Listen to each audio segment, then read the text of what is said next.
21 of the Army's toughest mountaineers are preparing to climb Everest the hard way. Their aim is to become the first British team ever to climb the notoriously difficult and deadly West Ridge all the way to the top. On this treacherous route, they'll have to battle 150-mile-an-hour winds, freezing temperatures and sheer cliffs of ice, while their bodies self-destruct from the extreme altitude. Of the 2,219 people who've summited Everest, only 19 have ever made it via the West Ridge, and 21 have died trying.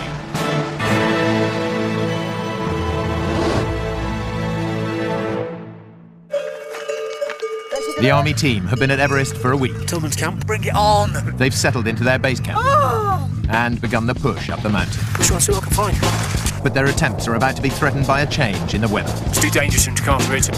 Hurricane-force winds and terrifying avalanches trap climbers high on the mountain. You want to tell Ian to get down now? I would say, fucking get off.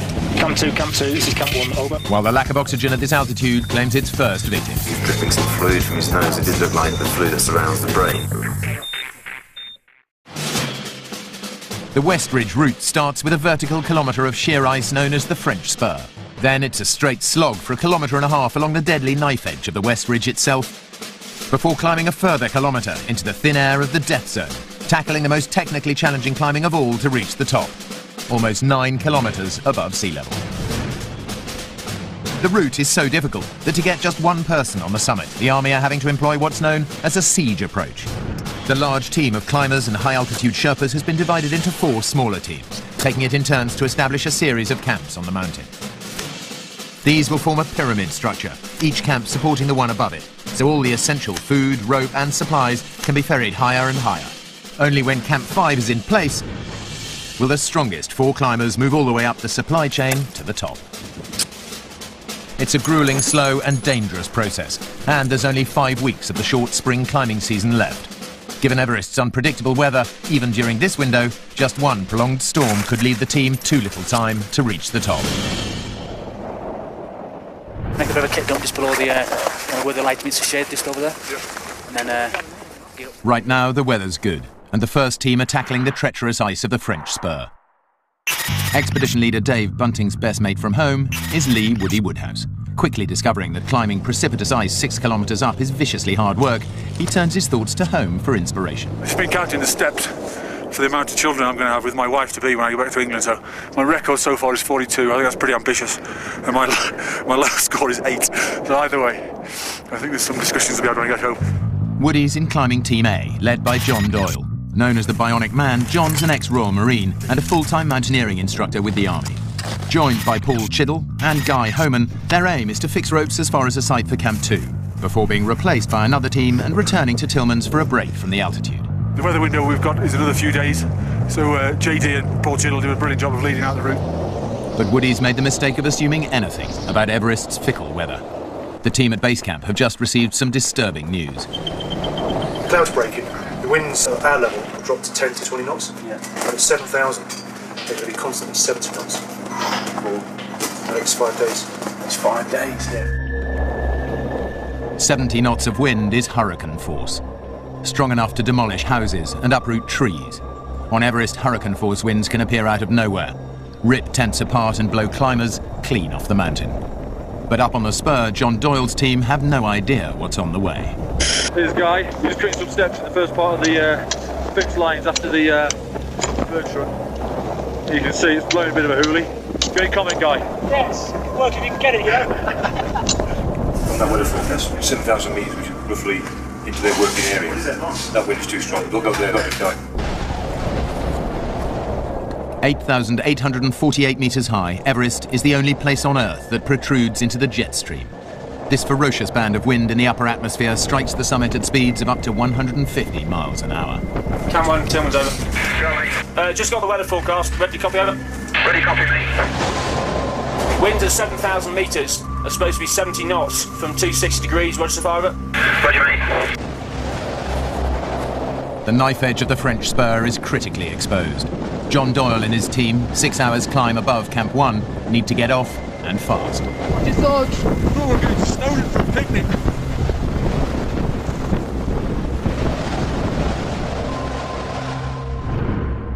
Everest's most lethal storm struck on the 10th of May 1996. 24 climbers were trapped near the summit by a violent offshoot of the jet stream.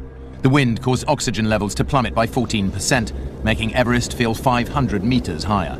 Suffocating and facing a wind chill of minus 70 degrees, several climbers were too weak to move. Forced to spend the night without shelter on the summit, they didn't stand a chance. In Everest's most deadly day so far, 8 people perished, while the survivors suffered horrific frostbite.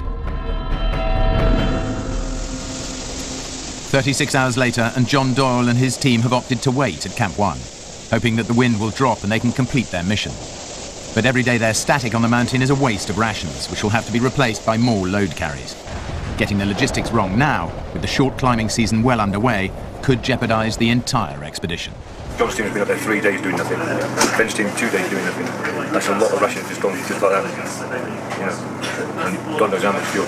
We only had 214 Camp 1 days rations. Okay, and we are 4 days into it. And we've eaten, what, 20% of them already? There's no arguing with the maths, and the team at base camp order a full retreat. This weather's in for 2 days. Reluctantly, John Doyle and his team head back down to Tillman's, while the job of establishing Camp 2 must wait until the wind relents.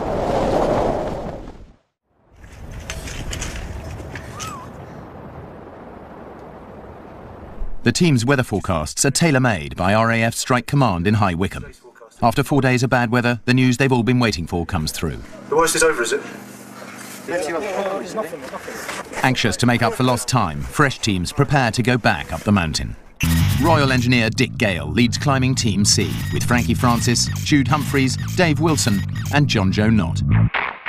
After 3 years of training, they've just spent the last 5 days crammed in tents, achieving nothing while the short climbing season slips by. Frustrations are running high. Who the fuck do you think you're talking to?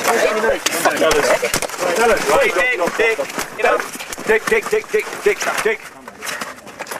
John Joe, come here. A couple of tempers just being slightly frayed before we go between Dick and John Joe. I suppose the sense of it is a question of who's carrying more, because we had snow stakes to take. John Joe picked up a whole load. I think Dick pointed out he had too many and was probably trying to be quite helpful and taking some off him. And John Joe being probably slightly sensitive as to what he should or shouldn't be carrying. And they just ended up getting a bit fraught with each other. And a good 4 hour walk will level out any excess energy that anyone's got for squabbling. With the fight over who's carrying what sorted out, Dick's team head to Camp 1. They're supporting climbing Team B, led by Sergeant Ian Venables, along with Andy Nelson, Brush McComb and Dave Elsley. Over the next 2 days, their mission is to reach the top of the fixed ropes and find a spot for Camp 2.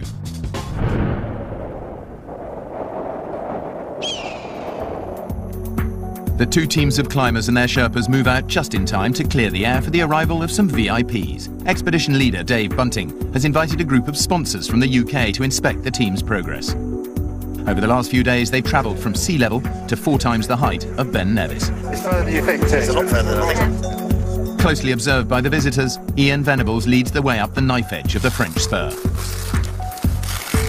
With 20-kilo packs at 6,300 metres, Get there in the end. this is viciously exhausting work. After 6 gruelling hours, they finally get to the only relatively flat part of the whole spur, the potential site for Camp 2. How's it looking now, mate? Over.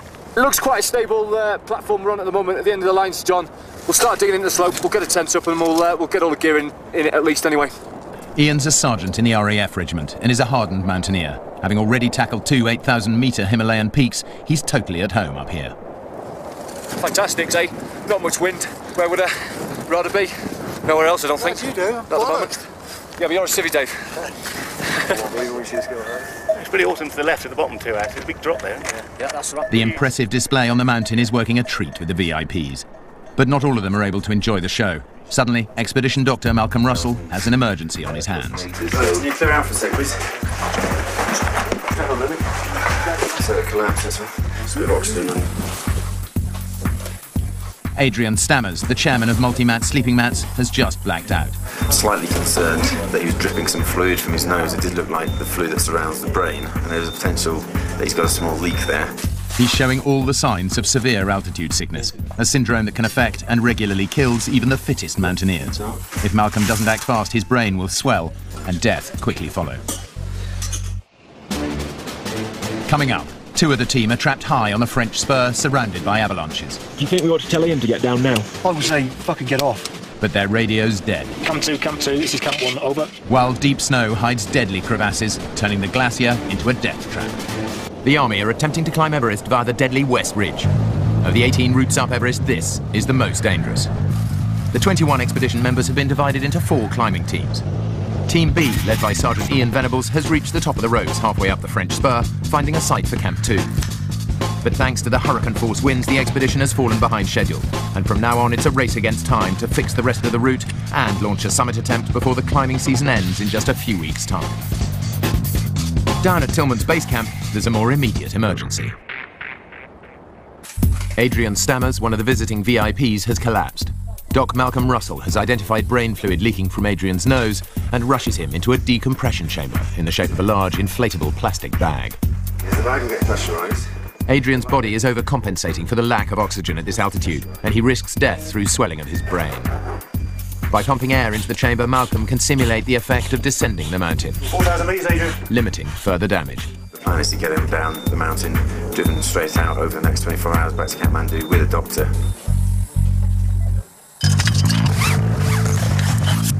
While Malcolm gets ready to head down, Dick Gale's team at Camp 1 prepare to go up to join Ian Venables' team. Climbing the French spur for the first time, they're carrying supplies for the tents being dug in at Camp 2. For Royal Marine Frankie Francis and Army physical training instructor Jude Humphreys, the sheer wall of ice comes as a shock to the system. It starts dead flat for Ks and Ks and Ks. Too many Ks, in fact. And then you hit this. It's a pretty sharp climb, actually, to start off. Yeah. You know, nice bergstrom down there.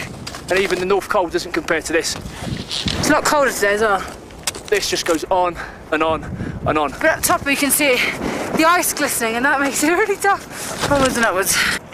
As the climbers slog upwards, Malcolm leads the recuperating Adrian and a makeshift entourage of nurses on the 5-hour walk down to the roadhead. They just make it down in time. Heavy drifting snow has swept up the valley. Adrian is rushed back towards the richer air and warmth of Kathmandu, where he should make a full recovery.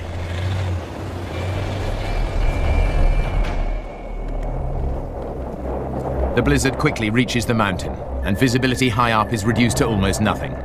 Heavy snow creates a deadly new danger for the 2 teams on the near-vertical mountainside: avalanche, the cause of twice as many deaths on Everest as anything else. Dick Gale's team get their loads into Camp 2 and hurry back to the safety of Camp 1, out of reach of the avalanches. But Ian Venables' team, worried about losing yet more time, controversially decide to stay at Camp 2, despite the avalanche danger.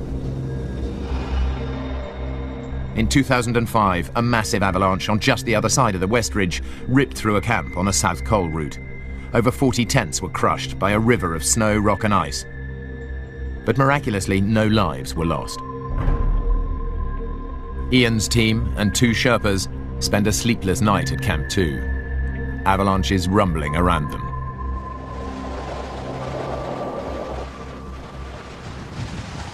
Thundered and snowed pretty heavily overnight, a good couple of feet of snow here. Just talked to Ian up at Camp 2. He's had a pretty grim night up there with wind and snow. 3 of Dick Gale's team have stayed at Camp 1 in case Ian Venables needs help. Breakfast breaks the tension. Actual, real bit of reindeer there. Quite tasty, actually, dehydrated even. Have a look, all. And there's actual bright red bits in there. I can only assume they're reindeer blood, which has got to be good for you. Oh, that's really cheered me up. Real bits of reindeer. Dave, there's something wrong with the cooker. Down at Tillman's base camp, life is even better. Jude celebrates her return by throwing one of her magic menu days. Oh, when we get the special stuff out, which is cheeses, meats, hopefully nice bread as well. Yeah, this will be a big boost. It's a rare treat to the taste bud, it's very nice. But one person is all too aware of the climbers stranded 1,000 metres above them in a total whiteout. Are you worried about your Sherpas today? I'm not worrying Camp 1 Sherpa, but I'm worried about Camp 2. How safety Camp 2, I don't know, so. And the next day, things hadn't got any better. Morning. Blowing a hoolie outside. It's horizontal snow. Drifts, well, it's on the top of the tents. It must be at least 6-7 feet tall. With all this fresh snow, yet another perilous danger is emerging. The glacier is riddled with crevasses, some of them 50 metres deep and wide enough to swallow a car. But the heavy snow is covering them up and making them impossible to spot. Increasingly aware that the route to Tillman's is turning into a death trap, Dick Gale's team at Camp 1 are still waiting for the boys to come down from Camp 2. Eventually, 3 of them do emerge out of the blizzard, bearing the surprising news that the other 2, Ian and Brush, have decided to stay on at Camp 2, hoping they'll be able to continue fixing the ropes. Do you think we ought to tell Ian to get down now? I would say fucking get off. And you myself, just from experience like that, we ain't going anywhere. And when the tent's an igloo, you know you've had a lot of snow. I think Ian's waiting for tomorrow to see if it's going to... The thing is, there's going to be so much powder. Yeah, oh yeah. You're going to be wading. It's going to be absolutely... It'll take you a day to clear the fixed ropes. If we get hold of Ian, bring him down, give it a couple of days. Down to Tillman's and stop eating scran. Come back in 40 hours' time. It doesn't clear. Bug out, everybody. Yeah. Everybody bug out. Dick radios Ian and Brush to tell them to come down. Camp 2, this is Camp 1, over. But there's just silence. Camp 2, this is Camp 1, over. With the snow still falling thick and fast, those at Camp 1 decide it's time to act before it's too late for anyone to reach base camp. Dick relays the plan to Tillman's. Andy, Dave, and everybody else that's come down there says it's a complete nightmare. There's about a metre of powder on the way down. Been setting off avalanches the whole way. Dick explains that most of Camp 1 are coming down, while he and Frankie have volunteered to stay put. Anywhere, mate, anywhere. They'll be ready to help Ian and Brush if and when they try to make their treacherous descent. They're going to head down to Tillman's to you today in about 20 minutes' time. Over. But even at Camp 1, the wind is 40 knots with zero visibility. The maze of crevasses on the glacier have become invisible under the thick carpet of snow. And the climbers returning to Tillman's without rope to secure themselves are a second group in serious danger. After 6 grueling hours, Dave Bunting and Marty make it back to base camp. Welcome back. How was it? Quite emotional. Prodding for bloody crevasses. A little funny. Should have stayed in the camp. Were you roped up? No. Dave Wilson, along with John Joe, has had it even worse. I had to drop the trousers in a 40 kilometre mile an hour wind and sort a bit of diarrhoea out. And it's been bloody hard work. Oh, Christ, I've only got time left. In the last 11 days, the expedition has managed only 3 days climbing. So far, they're losing the race against time. Even more worrying is Ian and Brush's predicament. Hopefully dodging the avalanches, they're still marooned at Camp 2. Luckily, Everest decides to smile on the team at last. The blizzard blows itself out just as quickly as it arrived, and Ian, Brush and their Sherpas make it down the mountain miraculously unscathed. Hey Dave, good to have them back. Yeah, very good, mate. Thankfully this time, they did rope themselves together. One of the Sherpas fell in a crevasse about 3 to 5 metres down, and we had to drag him out. Luckily he was tied on. Everyone's safely back at base camp, but now the weather's good, there's no time to celebrate. Expedition leader Dave Bunting urgently regroups his forces for the next attack on the mountain. The team behind it will potentially have the harder day, clearing the ropes and carrying loads as well. We're sneaking up again. We're supporting Jonathan's team, but I reckon that means we have to do some low carries up to 3. Really fit now. That's tremendous. John's team can come through relatively safe for the next day. Camp 3 is a possibility tomorrow? I think so, yeah. If this weather stays like it is, yeah. Look at where the sky goes. But there's still over 2 vertical kilometres to climb, and conditions are far from easy. They're now almost halfway through the climbing season. There's a metre of fresh snow to make the task even tougher, and the avalanches are getting bigger. Look at that. Huge avalanche coming down the Great Couloir. Bit of a sobering thought, actually. Next time, the team finally make good progress. Camp 3! Until politics bring the expedition to a grinding halt. You lied to the deputy leader. You told him that Dick said you could come down. And Everest claims another victim. I thought all the condolences were from up this end. No, he went the whole way down.